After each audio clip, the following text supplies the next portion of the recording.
మిత్రులారా, Tirupathirao YouTube channel కు స్వాగతం, సుస్వాగతం. మీరు మా ఛానల్ ను మొదటిసారిగా చూస్తున్నట్లయితే మా ఛానల్ ను సబ్స్క్రైబ్ చేసుకోండి. మరిన్ని అప్డేట్స్ కొరకు సబ్స్క్రైబ్ బటన్ ప్రక్కనే ఉన్న బెల్ ఐకాన్ ని క్లిక్ చేయగలరు. స్త్రీలు చందనపు బొట్టు పెట్టుకోవచ్చా?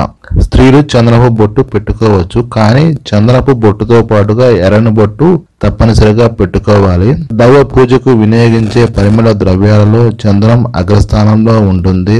దైవారాధనకు, అతిథి మర్యాదలకు, ఆరోగ్యానికి చందనం విరివిగా వినియోగిస్తారు. చల్లదనాన్నిచ్చి ఒత్తిడి నుంచి విముక్తిని కలిగిస్తుంది.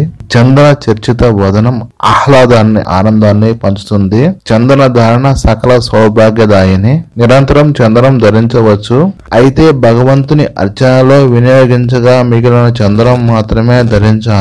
మన కోసం ప్రత్యేకంగా చందనం తయారు చేసుకోకూడదు. చందనంలో వ్యాధి నిరోధక శక్తి దాగుంది. మేధస్సును పెంచే గుణం ఉంది. మెదడు, హృదయానికి సంబంధించిన వ్యాధులకు, కడుపులో మంట, జ్వరము, తలనొప్పి, జలుబు, శ్వాసకోశ, మూత్రకోశ, అతిసార వ్యాధులకు మరియు అశుచి, స్ఫోటకం వంటి చర్మ వ్యాధులకు చందనం బాగా ఉపయోగపడుతుంది.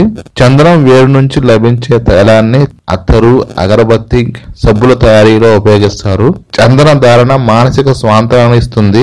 గంధపు సువాసన ఒత్తిడి తగ్గించి హాయినిస్తుంది. వేసవి తాపానికి గంధపు పూతను మించింది లేదు. ముత్తైదులకు మెడకు గంధాన్ని పోస్తారు.